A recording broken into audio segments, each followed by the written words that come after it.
உலக வழிபாடுகள். ஒருவனும் நய வசனிப்பினாலே உங்களை வஞ்சியாதபடிக்கு இதை சொல்லுகிறேன். சரீரத்தின்படி நான் தூரமாயிருந்தும் ஆவியின்படி உங்களுடனே கூட இருந்து உங்கள் ஒழுங்கையும் கிறிஸ்துவின் மேலுள்ள உங்கள் விசுவாசத்தின் உறுதியையும் பார்த்து சந்தோஷப்படுகிறேன். ஆகையால் நீங்கள் கர்த்தராகிய கிறிஸ்து இயேசுவை ஏற்றுக்கொண்டபடியே அவருக்குள் வேர் கொண்டவர்களாகவும் அவர் மேல் கட்டப்பட்டவர்களாகவும் அவருக்குள் நடந்து கொண்டு நீங்கள் போதிக்கப்பட்டபடியே விசுவாசத்தில் உறுதிப்பட்டு ஸ்தோத்திரத்தோடே அதிலே பெருகுவீர்களாக. லௌகீக ஞானத்தினாலும் மாயமான தந்திரத்தினாலும் ஒருவனும் உங்களை கொள்ளை கொண்டு போகாதபடிக்கு எச்சரிக்கையாயிருங்கள். அது மனுஷர்களின் பாரம்பரிய நியாயத்தையும் உலக வழிபாடுகளையும் பற்றினதே அல்லாமல் கிறிஸ்துவை பற்றினதல்ல. ஏனென்றால் தேவத்துவத்தின் பரிபூரணமெல்லாம் சரீர பிரகாரமாக அவருக்குள் வாசமாயிருக்கிறது. மேலும் சகல துரைத்தனங்களுக்கும் அதிகாரத்துக்கும் தலைவராயிருக்கிற அவருக்குள் நீங்கள் பரிபூரணமுள்ளவர்களாய் இருக்கிறீர்கள். அல்லாமலும் நீங்கள் கிறிஸ்துவை பற்றும் விருத்த சேதனத்தினாலே மாம்சத்துக்குரிய பாவ சரீரத்தை களைந்து விட்டதினால் கையால் செய்யப்படாத விருத்த சேதனத்தை அவருக்குள் பெற்றீர்கள். ஞானஸ்நானத்திலே அவரோட கூட அடக்கம் பண்ணப்பட்டவர்களாகவும் அதிலே அவரை மரித்தோரிலிருந்து எழுப்பின தேவனுடைய செயலின் மேலுள்ள விசுவாசத்தினாலே அவரோட கூட எழுந்தவர்களாகவும் இருக்கிறீர்கள். கொலோசை சபையில் உள்ள விசுவாசிகள் மத்தியில் அவர்களை வஞ்சிக்கிறவர்கள் வந்திருக்கிறார்கள். அவர்களை குறித்து கொலோசையர் எச்சரிக்கையாய் இருக்க வேண்டும். அவர்கள் நய வசனிப்பினாலே கொலோசையரை வஞ்சிப்பதற்கு வகை தேடுகிறார்கள். ஒருவரும் தங்களை கொள்ளை கொண்டு போகாதபடிக்கு கொலோசையர் எச்சரிக்கையாய் இருக்க வேண்டும்.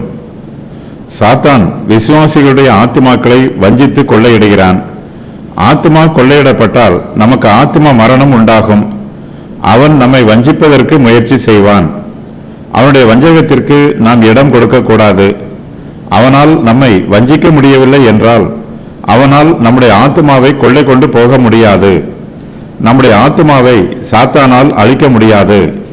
நம்முடைய பலவீனத்தின் நிமித்தமும் நம்முடைய மதியீனத்தின் நிமித்தமும் சாத்தான் நம்மை வஞ்சித்து விடுவான். ஆகையினால் அவன் நம்மை வஞ்சியாதபடிக்கு எச்சரிக்கையாய் இருக்க வேண்டும்.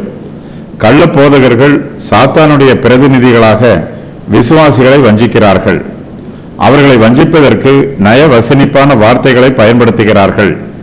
நயவசனிப்பு ஒரு மாய வலையை போன்றது.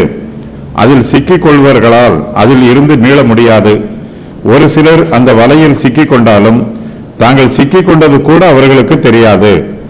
சாத்தான் தங்களுடைய ஆத்துமாக்களை அழிக்கும் போதுதான் இவர்களுக்கு தாங்கள் சிக்கி இருக்கிற ஆபத்து புரியும். சாத்தான் வஞ்சிக்கிறவன். பிசாசு தன்னுடைய நய வசனிப்பினால் ஏராளமான விசுவாசிகளை வஞ்சித்திருக்கிறான். நம்முடைய ஆத்துமாக்களை வஞ்சிக்கிறவர்களுக்கு விரோதமாக நாம் எச்சரிக்கையாய் இருக்க வேண்டும். நாம் கர்த்தராகிய இயேசு கிறிஸ்துவை ஏற்றுக்கொண்டவர்கள், அவருக்குள் வேர் கொண்டவர்களாக இருக்க வேண்டும். அவர் மேல் கட்டப்பட்டவர்களாக இருக்க வேண்டும். அவருக்குள் நடக்க வேண்டும். நாம் போதிக்கப்பட்டபடியே விசுவாசத்தில் உறுதிப்பட வேண்டும். ஸ்தோத்திரத்தோடு நம்முடைய விசுவாசத்தில் பெருக வேண்டும். எல்லா விசுவாசிகளும் கர்த்தராகிய இயேசு கிறிஸ்துவை தங்கள் இருதயத்தில் ஏற்றுக்கொண்டவர்கள், அவருடைய வார்த்தைக்கு செவி கொடுக்கிறவர்கள், அவருடைய சித்தத்திற்கு கீழ்ப்படுகிறவர்கள், அவருடைய உபதேசத்தின் பிரகாரம் ஜீவிக்கிறவர்கள். விசுவாசிகளுடைய ஆவிக்குரிய தரம் வித்தியாசமாக இருக்கலாம் என்றாலும் எல்லா விசுவாசிகளிடத்திலும் கிறிஸ்துவை பற்றிய விசுவாசம் ஓரளவு இருக்கும். கர்த்தராகிய இயேசு கிறிஸ்துவை ஏற்றுக்கொண்ட விசுவாசிகள் எல்லோரும் அவருக்குள் நடக்க வேண்டும். ஒவ்வொரு நாளும் நாம் இயேசு கிறிஸ்துவின் அடிச்சுவடுகளை பின்பற்றி நடக்க வேண்டும். அவரோடு ஐக்கியமாய் இருக்க வேண்டும். எப்போதும் ஜெபிக்க வேண்டும். நாம் இயேசு கிறிஸ்துவோடு எவ்வளவு நெருக்கமாக நடக்கிறோமோ அவ்வளவு அதிகமாக நாம் அவரோடு ஐக்கியமாய் இருப்போம். நாம் கிறிஸ்துவோடு எவ்வளவு நெருக்கமாய் நடக்கிறோமோ அவ்வளவு அதிகமாய் அவருக்குள் வேர் கொண்டவர்களாய் இருப்போம். அவருக்குள் கட்டப்பட்டவர்களாய் இருப்போம். நாம் எந்த அளவு கிறிஸ்துவுக்குள் வேர் கொண்டவர்களாய் இருக்கிறோமோ அந்த அளவுக்கு அவருக்குள் நெருக்கமாக நடப்போம். நமக்கு போதிக்கப்பட்டபடியே நாம் அவருக்குள் வேர் கொண்டவர்களாயும் அவர் மேல் கட்டப்பட்டவர்களாகவும் இருக்க வேண்டும். நமக்கு நல்ல போதனை தேவை. ஆவிக்குரிய ஜீவியத்தில் வளர்ச்சி பெறுவதற்கு நமக்கு ஆவிக்குரிய போதனை வேண்டும். நமக்கு போதிக்கப்பட்ட சத்தியத்திற்கு நாம் கீழ்ப்படிய வேண்டும். நமக்கு போதிக்கப்பட்டபடியே நாம் விசுவாசத்தில் உறுதிப்பட வேண்டும். ஸ்தோத்திரத்தோட விசுவாசத்தில் பெருக வேண்டும்.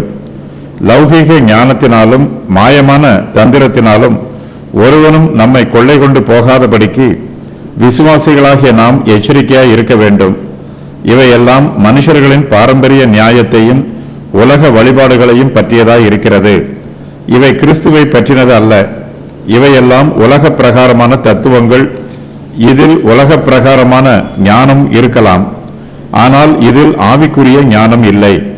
இதில் மாயமான தந்திரம் இருக்கலாம், ஆனால் இதில் உண்மை இல்லை. யூத மார்க்கத்தை சேர்ந்தவர்கள் பாரம்பரிய பழக்க வழக்கங்களுக்கு முக்கியத்துவம் கொடுக்கிறார்கள். அவர்கள் முன்னோர்களின் பாரம்பரியத்தை கடைபிடித்து ஜீவிக்கிறார்கள். புறஜாதி மார்க்கத்தார் உலக பிரகாரமான தத்துவங்களுக்கு முக்கியத்துவம் கொடுக்கிறார்கள். இவையெல்லாம் கிறிஸ்துவுக்கு அவர்களை அந்நியராக்குகிறது. உலக உபதேசங்கள் கிறிஸ்துவை விட்டு நம்மை கொள்ளை கொண்டு போய்விடும். ஆகையினால் இவற்றை குறித்து நாம் எச்சரிக்கையாய் இருக்க வேண்டும். நம்முடைய விசுவாசத்தை மற்றவர்களுடைய விசுவாசத்தின் மீது கட்டி எழுப்பக்கூடாது. கிறிஸ்துவே நம்முடைய விசுவாசத்திற்கு ஆதாரமாய் இருக்க வேண்டும். நாம் மனுஷரை பின்பற்றி போனால் கிறிஸ்துவை பின்பற்றுவதில் இருந்து விலகி போய்விடுவோம்.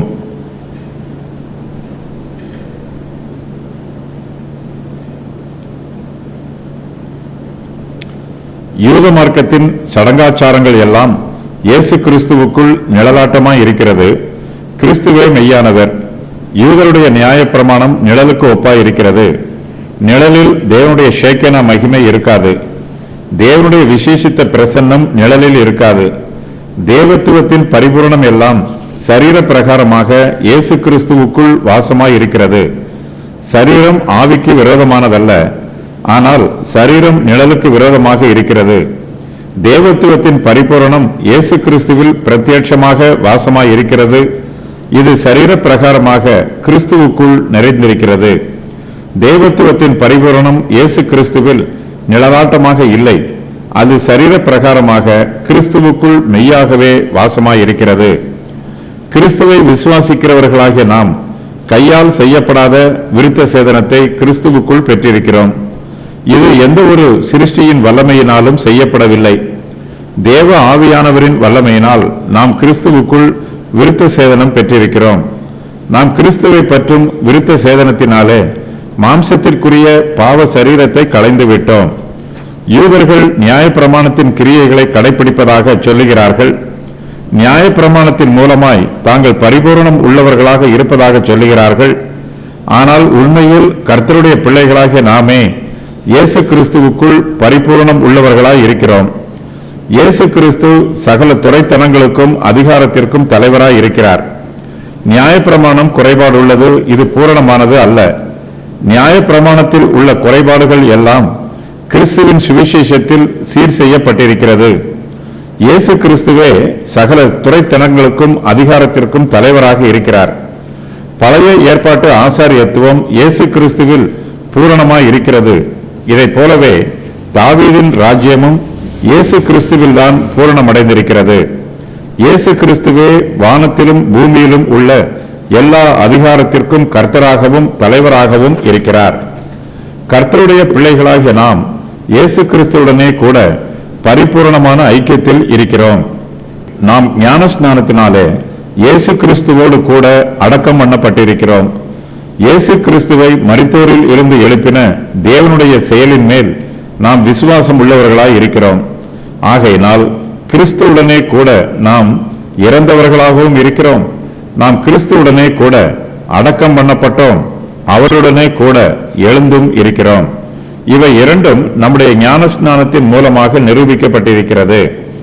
அப்போஸ்தலர் பவுல் கையால் செய்யப்படாத விருத்த சேதனத்தை பற்றி எழுதுகிறார். இது தேவனுடைய செயலின் மேல் உள்ள விசுவாசத்தினால் உண்டாகிறது. ஞானஸ்நானத்தினாலே நாம் தேவனுடைய கூட அடக்கம் பண்ணப்பட்டவர்களாய் இருக்கிறோம். அவரோடு கூட மரணத்திலும் ஐக்கியமாக இருக்கிறோம். விசுவாசத்தினாலே அவரோடு கூட உயிர் தெழுந்தவர்களாகவும் இருக்கிறோம். கிறிஸ்துவின் கிருபையினால் நாம் பாவத்திற்கு மரித்து நீதிக்கு பிழைத்திருக்கிறோம். கொலோசே பட்டணத்தில் உள்ள விசுவாசிகளுக்கு பவுல் ஓர் அந்நியர் அல்ல. கொலோசே சபை சகல ஒழுங்குகளோடும் ஆரோக்கியமான உபதேசங்களோடும் கிறிஸ்துவில் விசுவாசத்தோடும் ஆவிக்குரிய ரீதியாக வளர்ச்சி பெற்றிருந்தது. ஒருவர் ரட்சிக்கப்படும் போது அவர் கிறிஸ்துவுக்குள் புது சிருஷ்டியாகிறார். அவர் இயேசு கிறிஸ்துவின் மேல் கட்டப்பட்டு அவருக்குள் நடந்து கொள்கிறார். அவர் விசுவாசத்தில் உறுதிப்பட்டு ஸ்தோத்திரத்தோட அதில் பெருகுகிறார். விசுவாசிகள் செய்ய வேண்டிய காரியங்கள்: கர்த்தராகிய இயேசு கிறிஸ்துவை ஏற்றுக்கொண்டபடியே நடந்து கொள்ள வேண்டும். கிறிஸ்துவுக்குள் வேர் கொண்டவர்களாக இருக்க வேண்டும். கிறிஸ்துவின் மேல் கட்டப்பட்டவர்களாக இருக்க வேண்டும். விசுவாசத்தில் உறுதிப்பட்டிருக்க வேண்டும். விசுவாசத்தில் பெருக வேண்டும்.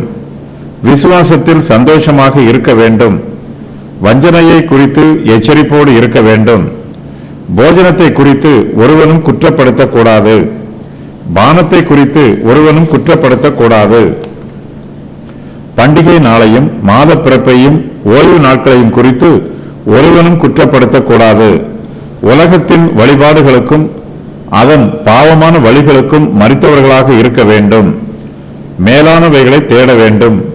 மேலானவைகளை நாட வேண்டும். பாவங்களை உண்டு பண்ணுகிற அவயவங்களை அழித்து போட வேண்டும். பழைய மனுஷனை களைந்து போட வேண்டும். ஒருவருக்கொருவர் பொய் சொல்லாதிருக்க வேண்டும். புதிய மனுஷனை தரித்துக் கொள்ள வேண்டும். ஒருவரை ஒருவர் தாங்க வேண்டும். ஒருவருக்கொருவர் மன்னிக்க வேண்டும். பூரண சற்குணத்தின் கட்டாகிய தெய்வீக அன்பை தரித்துக் கொள்ள வேண்டும். தேவ சமாதானம் இருதயங்களை ஆளுகை செய்ய வேண்டும். நன்றி அறிதல் உள்ளவர்களாக இருக்க வேண்டும். கிறிஸ்துவின் வசனம் விசுவாசிகளுக்குள் வாசம் பண்ண வேண்டும். ஒருவருக்கொருவர் போதித்து புத்தி சொல்லிக் கொள்ள வேண்டும்.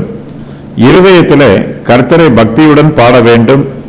எதை செய்தாலும் அதையெல்லாம் கர்த்தராகிய இயேசுவின் நாமத்தினாலே செய்ய வேண்டும்.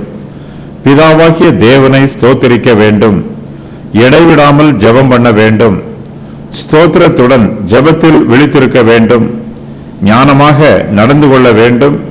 காலத்தை பிரயோஜனப்படுத்திக் கொள்ள வேண்டும். விசுவாசிகளுடைய வசனம் எப்பொழுதும் கிருபை பொருந்தினதாயும் உப்பால் சாரமேறினதாயும் இருக்க வேண்டும். ஜனங்கள் விசுவாசிகளை கொள்ளையாக கொண்டு போகும் வழிகள்: லௌகீக ஞானம், மாயமான தந்திரம், மனுஷர்களின் பாரம்பரிய நியாயம், உலக வழிபாடுகள், விருத்த சேதனம், மோசேயின் நியாய பிரமாணம், மனுஷருடைய கற்பனைகளும் போதனைகளும். நம்மை ரட்சிப்பதற்காக இயேசு கிறிஸ்து கல்வாரி சிலுவையில் மரித்தார். யூதருடைய பாரம்பரியங்களும் மனுஷருடைய லௌகீக ஞானமும் இயேசு கிறிஸ்துவின் எளிமையான சுவிசேஷத்திற்கு ஒத்ததல்ல. தேவத்துவத்தின் பரிபூரணத்தை இயேசு கிறிஸ்துவில் மட்டுமே நாம் சரீர பிரகாரமாக காண முடியும்.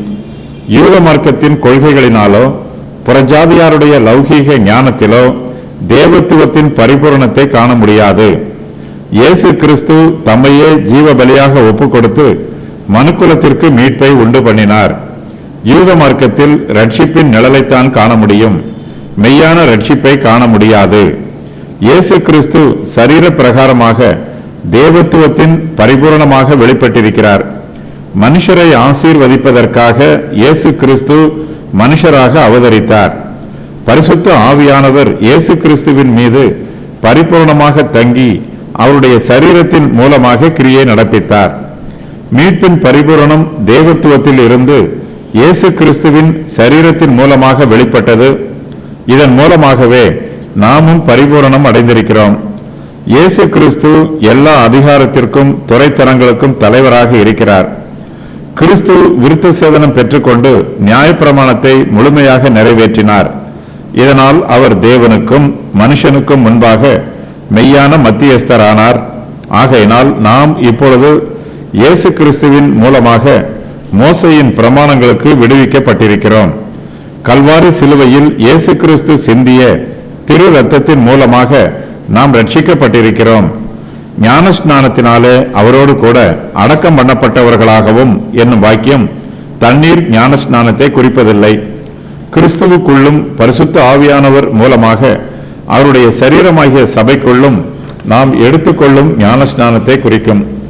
தண்ணீர் ஞானஸ்நானம் ஆவிக்குரிய ஞானஸ்நானத்திற்கு ஓர் அடையாளமாகும். பாவங்களிலும் மீறுதல்களிலும் மரித்த நிலைமையில் இருந்து ஆவிக்குரிய ரீதியாக உயிர்த்தெழுவதை ஞானஸ்நானம் குறிக்கிறது. உயிர்த்தெழ வைப்பது தேவனுடைய கிரியை. தண்ணீரில் ஞானஸ்நானம் கொடுக்கிறவர் யாரையும் உயிர்த்தெழ வைப்பதில்லை. ஆகையினால் நமது விசுவாசம் மரித்தோரில் இருந்து எழுப்பின தேவனுடைய செயலின் மீதுதான் இருக்க வேண்டுமே ஒழிய ஞானஸ்நானம் கொடுக்கிறவர் மீது இருக்கக்கூடாது.